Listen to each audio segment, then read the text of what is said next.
Did you know that 90% of the world's millionaires invest in real estate? Well, I'm Angel with the Academy Presents Real Estate Investing Rocks, and I'm here to help you if you want to go for your piece of that pie.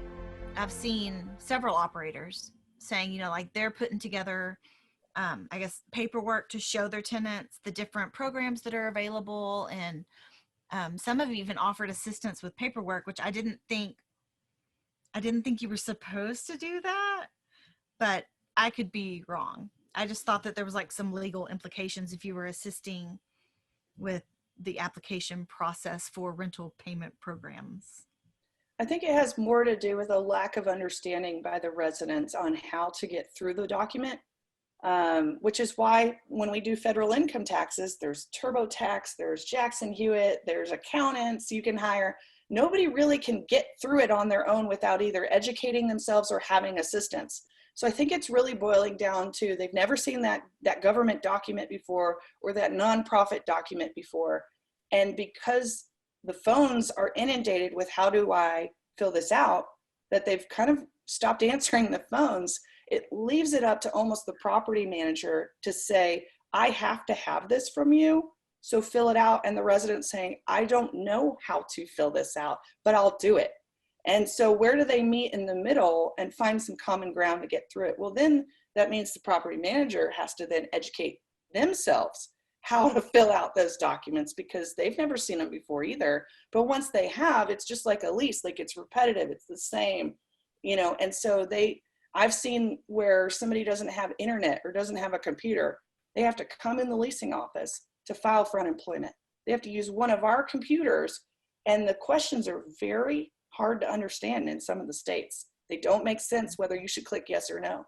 And so the property managers are doing the best they can, and they're trying to help these people who want to try and do something about their situation, but they don't have enough information fast enough to do it without help. So I think it's kind of more a collaboration than it is somebody else doing it for them. Yeah, well, hearing you say that makes me think back to, we have a special needs son, and filling out the stuff for the medically dependent children's program. Holy night. I've got a stinking master's degree and couldn't figure out how to fill some of that stuff out. I was just like, this is ridiculous. And it's kind of infuriating because the people who need the most help can't get it. Right. And to hear you talking, and I'm like revisiting those moments of horror when I'm trying to fill out that paperwork because my son needed a lot of stuff and not knowing how to fill it out, and just imagining what that must be like for people that are trying to not lose their home, even though they technically can't be evicted.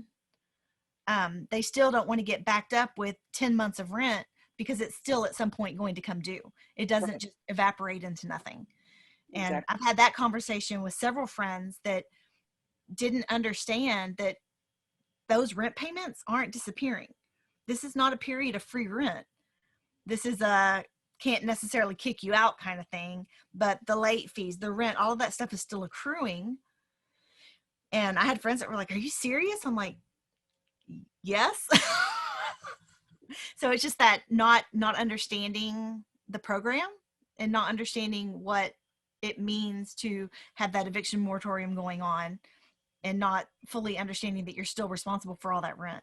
So I think that's why once people understood that, they were more willing to go ahead and try and keep their rent up because they didn't want to have that all hit them at once. Yep. So at least that's my assumption. I don't know. We're passive. So. Well, everybody's getting hit with a whole bunch of noise right now, and it's hard to sift through the information. So a lot of times you'll see people knee jerk to a headline, and they don't go in, read the article. Well, if you go in and read the article, it doesn't have a link to the actual reference it's talking about. So you can't go educate yourself on the original to make sure that it actually says that, or was the media just trying to get eyeballs, So a lot of our time is spent sifting through the stuff that really matters. And what we come out, once again, it's just more information where we need to know exactly what we're dealing with so that we can put together a plan and a protocol, and then go back and not knee jerk to it, but use it to our advantage. That should be the message. If anybody takes anything away from this Zoom, is how can you use this to your advantage? Okay. Because we do a lot of things. There's another thing that I do quite often. If I ever get stuck or I get overwhelmed or I've got a problem to solve, there's something called power storming, I think is what it's called, but I'm probably saying the wrong word. But what you do is you write your problem at the top of a piece of paper in the form of a question. So how do I do this? Or how do I overcome this? Then you write 1 through 20 down the page, and you lock yourself in a room, you turn off your phone, you kick your kids out, and you are not allowed to get up from that piece of paper till you have 20 ideas. It's called I think it's called power storming. We'll Google it after to make sure. But I don't even know the name of it anymore because I do it whenever I get in that situation. I remember, I think a year ago, I said, how do I raise $50 million? And I had to write out 20 ways to raise $50 million. But by the end of that paper, you feel like a genius because you end up using parts of the brain that sit dormant a lot of the time. You're not just going into the emotional side or the logical side or cognitive side of your brain. You're actually pushing it and working out that muscle to get better and come up with more and throw out the first 15 options, right? The last 3 to 5 options is where the big stuff happens. And if you're not happy with the first 20, I've gone up to 50 sometimes, 50 ways to solve the problem. But I don't have to do it very often anymore because you train your brain to do it for you. I don't have to get the piece of paper out anymore. My brain usually has 3 to 5 solutions for every problem we're introduced to.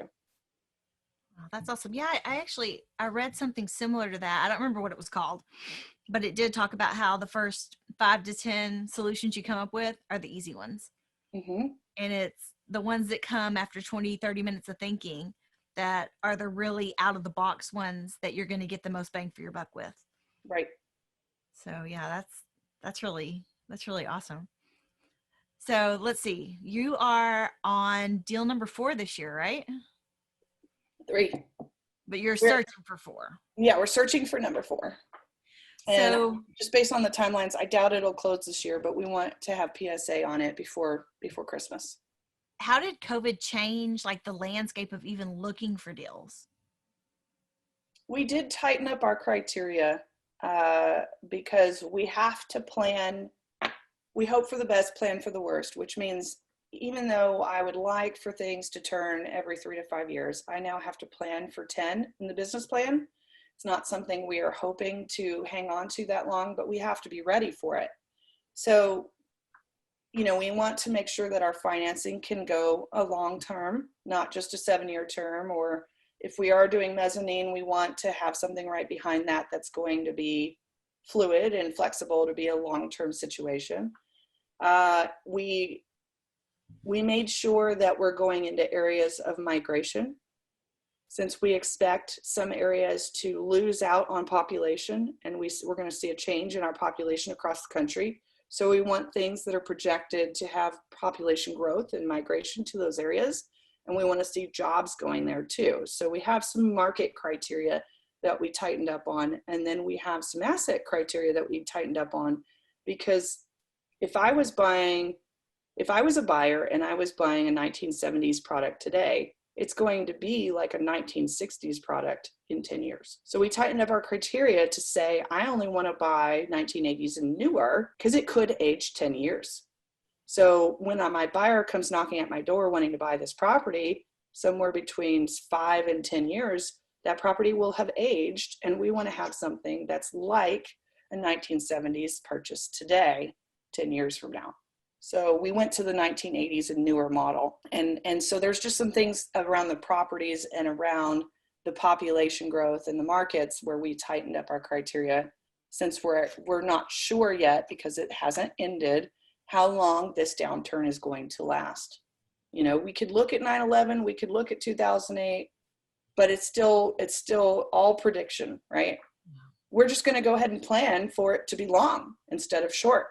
And if you do that and you're wrong in the right ways, right? Like if it's shorter, fantastic. Let's appreciate and sell.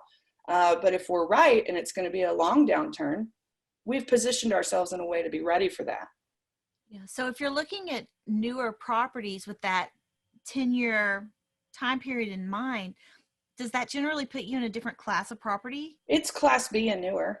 We're looking at Class Bs and we're going up to As depending on the location, and that we may eventually even move into A class further in, because if we see some smoking deals where it's 60% occupied and it's a Class A, that's something we may look at if the price is right. Well, because We're like just gonna you'll stay see away that from. mobility from A to B, but you won't necessarily see the mobility from B to C.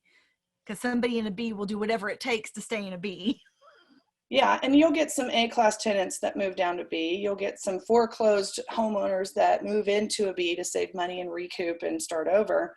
You'll see some Bs move down to C, but they're not going to be happy there, because they were used to B class.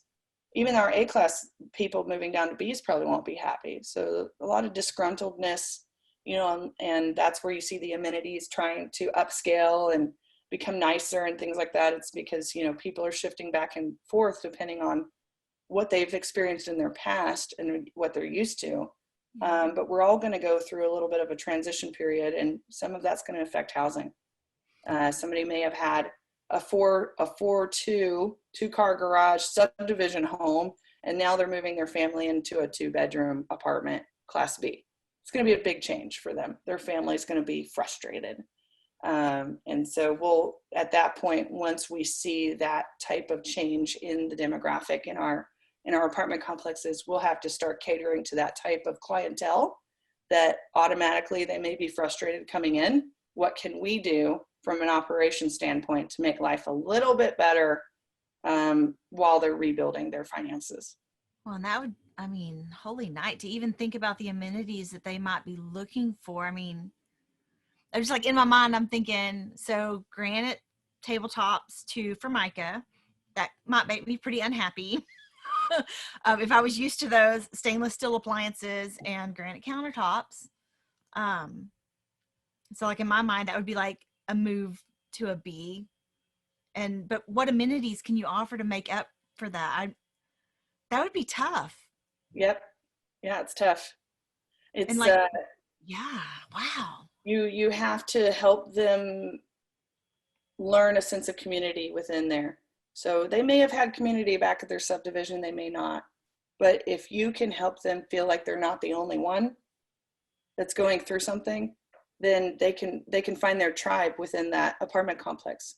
But it's really something that has to be, I guess, just like a heartstring on that deal sponsor, because a lot of them are, it is a business. So this is the human element, right? So does your deal sponsor team want to take into account that human element, or do they have to run the property so lean as a business because it's so tight that they can't even think about what they can do to give back because they those cap rates were compressed when they bought, money's tight, collections are down. What kind of wiggle room is there? And there's a short-term play and a long-term play. Happy residents keep the expenses down. Okay. But if you want top dollar, you may have to turn those tenants constantly. And if they're unhappy, they're going to turn constantly. So there's a balance to be had there. How do you keep them happy so they stay and continue to pay, and you don't have to release that apartment, recarpet that apartment, all those things that turn into expenses. And you don't want 100 to 200 families that are all frustrated on your property. There's all kinds of extra things that come along during operations when you have upset or frustrated people. Wow. Yeah, I'm still hung up on the amenities. I'm like, holy cow. Because that's like when you decide whether or not you're going to have on-site laundry facilities or if you're going to have washer dry hookups. Are you going to have a set of washers and dryers that can be rented? So then you have a storage facility. Are you going to have on-site storage at a reduced cost to accommodate the people that are having to downsize but don't necessarily want to get rid of their stuff, because if this downturn is short-lived, they can move right back into a house and have all their stuff. Exactly. And there's so many like things I hadn't even really thought about. That's a lot to have to consider. One Wow. day at a time. That's just, that's amazing that an operating team thinks about all of those little pieces. So, I think it comes from that drive inside about wanting more. You know, we're all probably in real estate because we weren't satisfied for one reason or another. And there's always higher we could climb on the ladder. So I think it comes from that place of, it's not that we're not satisfied now that, you know, we're cash flowing and things in real estate.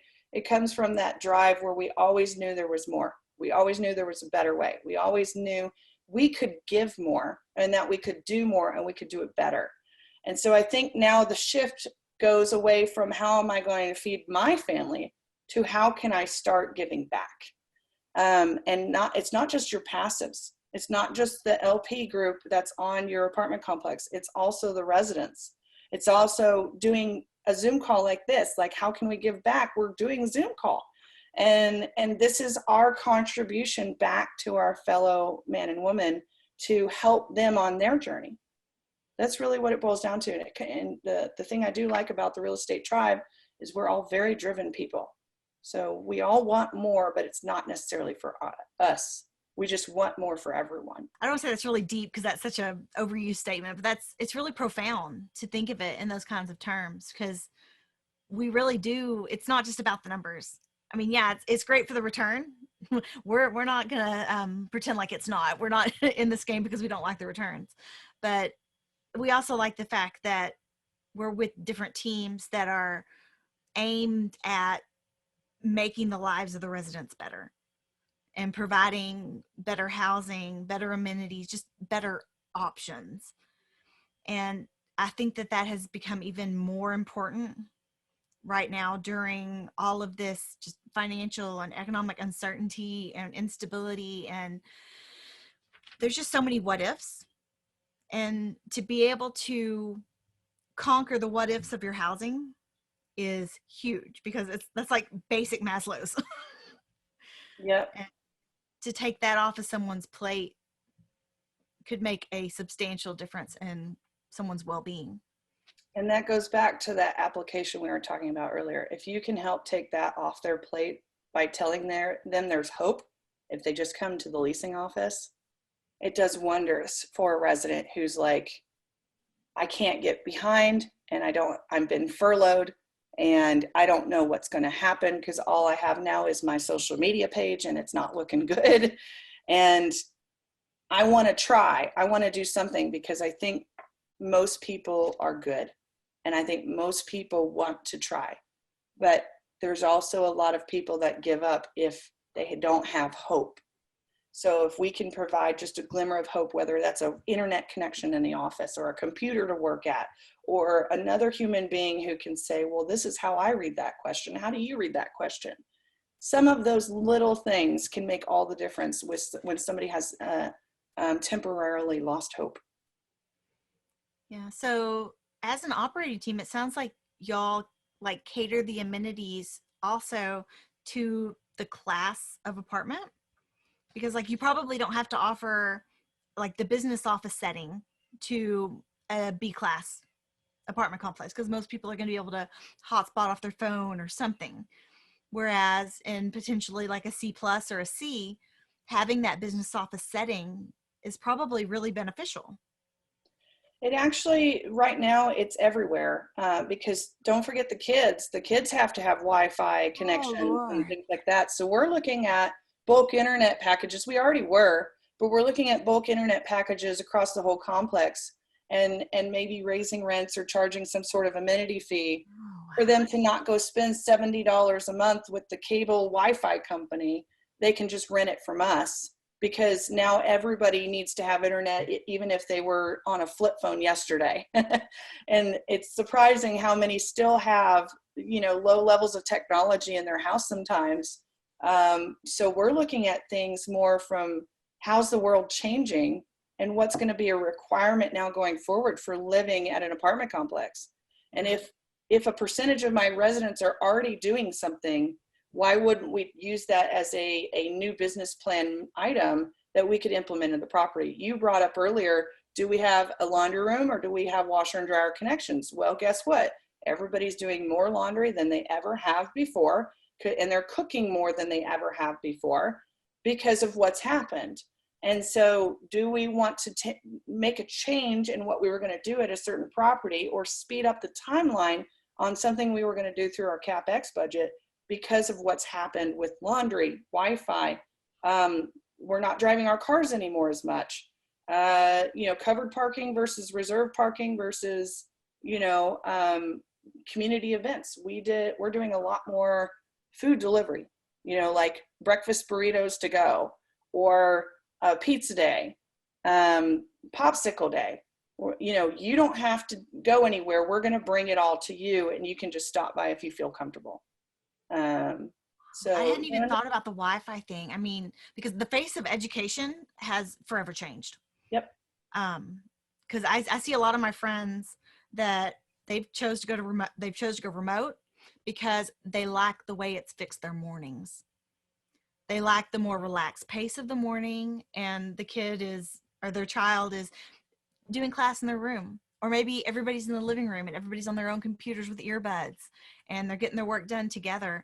But I just see that the face of education is changed forever. I had Vernon College reached out to me, I guess last week now, and said, hey, can you cover a couple of online econ classes in the spring? And I was like, yeah, I guess so. But I have to learn a new teaching platform. Not a real big deal. I've had to do that before, but I had kind of guessed that we were moving more into the virtual environment, but then getting that email was like, for sure. I was like, wow, Yep. Things are really about to change big time. And I would have never even thought about having the Wi-Fi throughout the apartment complex. That makes so much sense.